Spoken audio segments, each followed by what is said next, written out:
Je m'appelle Camille. J'ai 32 ans, et je suis la jumelle aînée de 6 minutes. J'ai passé ma vie entière à apprendre comment être invisible à côté de mon frère, Corentin. Mais rien, absolument rien, ne m'avait préparé à ce qui s'est passé cette nuit-là. C'était sa fête de fiançailles. Les rires remplissaient la pièce de la maison de campagne, les verres tintaient comme si la célébration pouvait noyer la vérité. Puis mon père s'est levé, rayonnant de fierté, tenant une enveloppe à la main. Il a appelé Corentin pour qu'il s'avance. À l'intérieur de l'enveloppe se trouvait un acte notarié. Pas n'importe quel acte de propriété, le mien. L'appartement que j'avais sauvé, réparé et reconstruit avec chaque euro que je possédais. Celui qu'il m'avait promis d'être un jour à moi. Les applaudissements ont éclaté comme un coup de tonnerre. Je suis resté figé, mon verre à moitié vide tremblant dans ma main. Et à ce moment-là, j'ai enfin compris. Dans ma famille, l'amour était conditionnel, et je venais définitivement d'échouer au test. Ce soir, la jumelle invisible disparaît pour de bon. Grandir avec Corentin, c'était comme vivre à côté du soleil. Il recevait la chaleur, je recevais l'ombre. Quand il rentrait à la maison avec un petit novembre 2020, mes parents organisaient un grand dîner pour fêter ça. Quand j'obtenais les félicitations du conseil de classe, il disait « C'est bien, Camille ». Et il se tournait de nouveau vers lui. Le message était clair avant même que je sache épeler mon propre nom. Corentin comptait. Moi, j'étais en option. À 27 ans, je m'étais construit une vie tranquille et convenable. Un petit poste dans le marketing, de longs trajets en RER, et le fragile espoir qu'un jour mes parents me verraient enfin. C'est là que maman a souri pendant le dîner et a dit « Nous avons réfléchi, tu pourrais vivre dans l'ancien appartement de mamie en banlieue. » Sa voix dégoulinait d'une générosité calculée. Nous ne te ferons payer que les 3/4 du loyer au prix du marché. Je me suis forcé à sourire. Ça ressemblait à de l'aide, mais ça avait le goût d'un test. J'ai quand même dit oui, car dans ma famille, les miettes d'affection étaient traitées comme des miracles. La première fois que j'ai mis les pieds à l'intérieur, j'ai failli pleurer. Le plancher s'affaissait comme un avertissement. Les murs étaient tachés de jaune. L'air sentait la pourriture. La cuisine bourdonnait avec des appareils électroménagers mourants d'un autre siècle. Ce n'était pas un foyer, c'était une tombe que quelqu'un avait oublié de reboucher. Mais je l'ai pris. J'ai peint ces murs moi-même. J'ai arraché la vieille moquette jusqu'à ce que mes paumes soient couvertes d'ampoules. J'ai récuré la moisissure des carreaux jusqu'à en perdre le souffle. Certaines nuits, je dormais par terre, trop fatigué pour tenir debout. J'ai appris quels tuyaux fuyaient, quelles prises électriques faisaient des étincelles. Chaque bleu, chaque coupure murmurait, peut-être qu'ils te remarqueront maintenant. Et pendant un temps, j'ai cru qu'ils le feraient. J'ai cru que l'effort pouvait équivaloir à l'amour. Parce que quand on grandit affamé, même des miettes ressemblent à un festin. Ils appelaient ça de la générosité. J'appelais ça un entraînement à la survie. Pour la première fois de ma vie, je me sentais stable. L'appartement tombait peut-être en ruine, mais entre ses murs fissurés, je pouvais enfin respirer. C'était le seul espace qui ne résonnait pas du prénom de Corentin. À chaque fiche de paie, je mettais un peu plus de côté. De la peinture, des outils, de nouvelles installations. Le genre de choses que mes parents ne remarquaient jamais, mais qui me tenaient profondément à cœur. Je travaillais tard, je rentrais chez moi retrouver des murs qui pelaient et des tuyaux qui bourdonnaient, et je transformais l'épuisement en progrès. Un week-end, j'ai remplacé toutes les prises électriques moi-même. L'électricien qui est venu les inspecter plus tard m'a dit « Vous venez juste d'empêcher cet endroit de brûler. » J'ai souri, non pas par fierté, mais par soulagement. Parce que pour une fois, sauver quelque chose avait vraiment de l'importance. Mes parents venaient parfois me rendre visite. Ils regardaient autour d'eux, hochant la tête comme s'ils inspectaient un chantier immobilier, et non un foyer. « Tu as vraiment bien retapé cet endroit », a dit maman, sa main glissant sur le mur fraîchement peint. « Ça vaudra tellement plus cher quand tu auras fini. » Cette phrase, « quand tu auras fini », est restée coincée dans ma poitrine. Je me demandais s'il réalisait seulement comment ça sonnait. Papa appelait ça surveiller son investissement. Il emmenait parfois Corentin avec lui, et mon frère plaisantait sur le fait déménager après moi. Je riais, parce que c'est ce que font les bonnes filles. Mais quelque part derrière ce sourire, j'ai commencé à conserver les reçus. Chaque pot de peinture, chaque appareil électroménager, chaque facture d'artisan avec mon nom dessus. Puis est arrivé le jour où ils se sont assis sur mon canapé, le visage lourd de ce genre particulier de tristesse que les parents utilisent quand ils veulent quelque chose. Camille, la banque menace de faire une saisie immobilière, a dit doucement maman. Nous devons 30 000 euros. Nous ne pouvons pas perdre cet endroit, a ajouté papa. Vois ça comme un investissement. Cet appartement sera à toi un jour. Un jour. Ce mot qu'on me faisait miroiter depuis l'enfance. Toujours à un sacrifice près. Mais je les ai crus parce que c'étaient mes parents.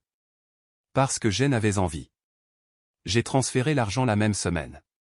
Chaque centime de mes économies. Mes mains tremblaient quand j'ai cliqué sur valider le virement. J'avais l'impression d'acheter de l'amour en solde. Mais je me suis dit que cette fois, c'était différent. Cette fois, je n'étais pas le second choix. Cette fois, j'étais choisi. Pendant quelques semaines, je me suis permis d'y croire. Il souriait quand il me voyait. Papa a même dit « Nous sommes fiers de toi, Camille ». 2 mots que j'avais attendu 32 ans pour entendre. Le mois suivant, tout semblait à nouveau aller bien. Aucune mention de la dette. Aucune mention de l'avenir. Juste le silence. Mais parfois, le silence n'est pas la paix. C'est le bruit d'un piège qui se referme doucement. J'avais gardé chaque reçu. Je ne les avais simplement pas encore utilisés. 2 semaines plus tard, Corentin m'a appelé au travail, la voix pétillante de joie. Chloé et moi, on se fiance. Tu viens à la fête, n'est-ce pas? J'ai souri au téléphone. Bien sûr que je viendrai. Malgré tout, il restait mon frère. La nuit de la fête était douce et dorée. Les rires se répandaient dans la maison des parents de Chloé comme du champagne. Tout le monde était parfait. Les verres levés, la musique douce, les lumières tamisées. Pendant un instant, je me suis permis d'être heureuse pour lui. Puis mon père s'est raclé la gorge. Si je pouvais avoir l'attention de tout le monde. La pièce s'est tue. La main de ma mère reposait sur son bras, son sourire large et répété. Sylvie et moi voulons offrir quelque chose de spécial à Corentin, a dit papa. Un cadeau pour commencer sa nouvelle vie.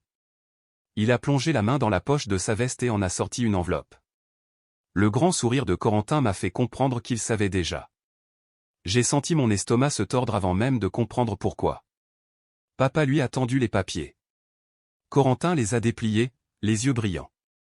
L'acté de propriété, a-t-il dit, la voix brisée. Vous nous donnez l'appartement? Mon père a hoché la tête avec fierté. Il est temps, mon fils. Tu l'as bien mérité. Les applaudissements ont éclaté comme un coup de tonnerre.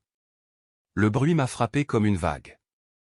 Le tintement des verres, les rires qui fusaient. Quelqu'un a crié, c'est incroyable. Ma mère rayonnait. Les parents de Chloé l'ont prise dans leurs bras, et je suis resté figé, à moitié verre, à moitié fantôme. Mon appartement. Celui pour lequel j'avais saigné, payé, que j'avais reconstruit de la pourriture jusqu'à la lumière. Celui que j'avais sauvé avec 30 000 euros que je n'avais plus. J'ai essayé de respirer, mais l'air me semblait lourd de parfum et de mensonges. La voix de ma tante Béatrice a fendu le bruit. Attendez, ce n'est pas l'appartement de Camille? Les rires ont hésité. Toutes les têtes se sont tournées vers moi. Des dizaines de visages, curieux, compatissants, confus. La lumière du lustre s'est reflétée dans les larmes que je refusais de laisser couler. Mon père n'a pas bronché. Camille y loge depuis des années. Il est temps qu'elle passe à autre chose. Nous avons été assez généreux, a ajouté maman, comme si j'étais une locataire qui s'incrustait. La chaleur m'est montée à la gorge.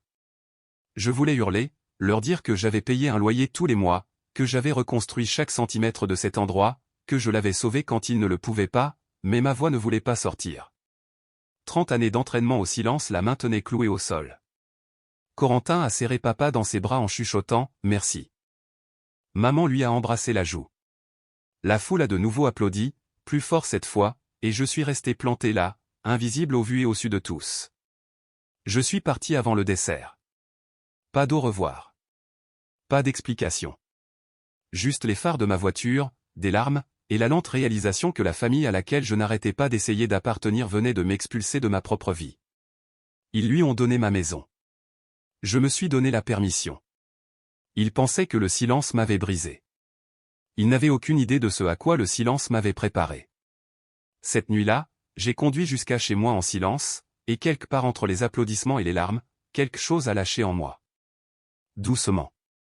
Proprement. Comme un câble trop tendu. Pas de musique, pas de larmes, juste les chauds des applaudissements qui ne voulaient pas quitter ma tête. Quand j'ai déverrouillé la porte, je n'ai plus vu un appartement. J'ai vu des preuves, 5 ans de preuves, des pots de peinture, des factures, des reçus, de la sueur séchée dans les murs. Ils pensaient pouvoir m'effacer, alors j'ai décidé de leur montrer à quoi ressemblait un effacement. J'ai appelé Océane. Je peux rester chez toi quelque temps? Bien sûr, qu'est ce qui s'est passé? Plus tard, j'ai dit, j'ai juste besoin d'espace et d'un camion de déménagement. Au matin, j'avais un plan précis, impitoyable et magnifique. J'ai commencé par l'électroménager. Chaque cycle du lave-vaisselle, chaque bourdonnement du réfrigérateur, j'avais tout acheté. J'ai appelé l'entreprise de dépannage. Débranchez tout, prenez tout. L'homme a hésité. Madame, cela va laisser l'endroit vide. C'est exactement le but. Ils sont arrivés à 9 heures, ont débranché la cuisinière, ont sorti le frigo, ont dévissé chaque luminaire que j'avais installé. Le bruit des perceuses était de la musique. C'était le son de ma reprise de pouvoir. Ensuite, ce fut le tour des sols. Le parquet flottant que j'avais payé lame par lame. Ils l'ont décollé morceau par morceau. En dessous, l'ancienne moquette attendait, tachée, cassante, oubliée, exactement comme leur version de moi. Au coucher du soleil, l'endroit ressemblait à ce qu'il était quand j'avais emménagé, brisé, vide, sans amour, parfait. Les déménageurs sont arrivés ensuite. Les meubles, les cartons, les outils, tout a disparu. Je n'ai laissé que de la poussière et des souvenirs. Ensuite, j'ai écrit un mot. J'ai déménagé comme demandé. L'appartement est à vous maintenant. J'ai scellé les clés à l'intérieur et je l'ai envoyé par coursier. Le lendemain matin, mon téléphone a explosé. Des appels, des SMS, des messages vocaux remplis de rage. Tu as détruit l'appartement. Tu es mesquine, vindicative. On va appeler la police. J'ai décroché une fois. Allez-y et dites-leur que j'ai pris ce que j'ai acheté. Et parlez-leur des 30 000 € que vous avez volés. Silence. Puis j'ai raccroché. Mais je n'avais pas terminé. Il restait encore une dette à recouvrer.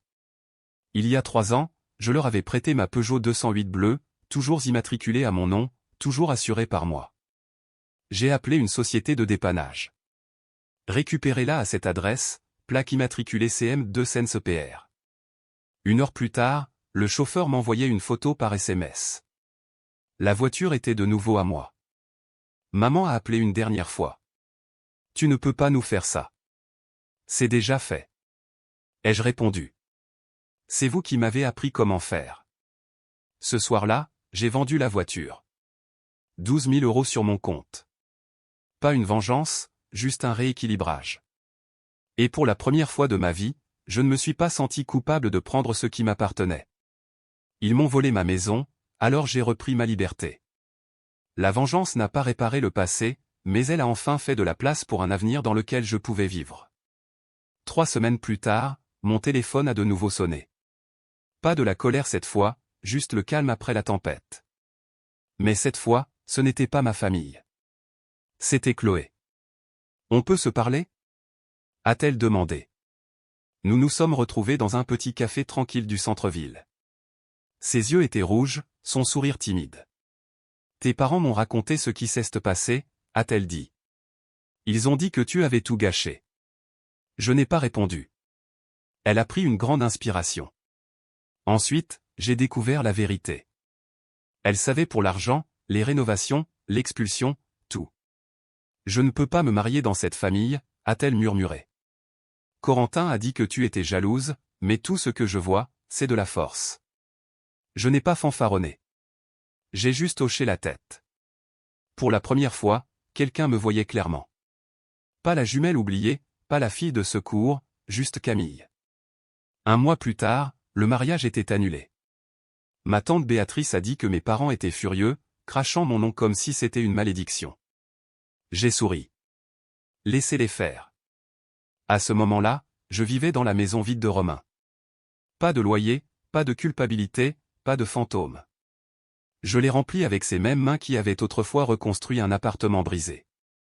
Mais cette fois, je construisais une vie. Chaque matin me semblait plus léger. Chaque silence me semblait mérité. J'ai acheté des fleurs pour la table de la cuisine, je me suis préparé le petit déjeuner juste pour moi, j'ai ri à mes propres blagues. J'ai arrêté d'attendre que quelqu'un remarque mon existence, parce que je l'avais fait, moi. Parfois, l'idée de famille me manque, mais ensuite je me rappelle ce que ça faisait de mendier un amour assorti de conditions. Maintenant, je ne mendie plus. Je choisis. Je choisis la paix. Je choisis de poser des limites. Je me choisis moi. Et si quelqu'un trouve ça égoïste, c'est qu'il n'a jamais su ce que c'était de survivre en étant invisible. Je n'ai pas perdu une famille.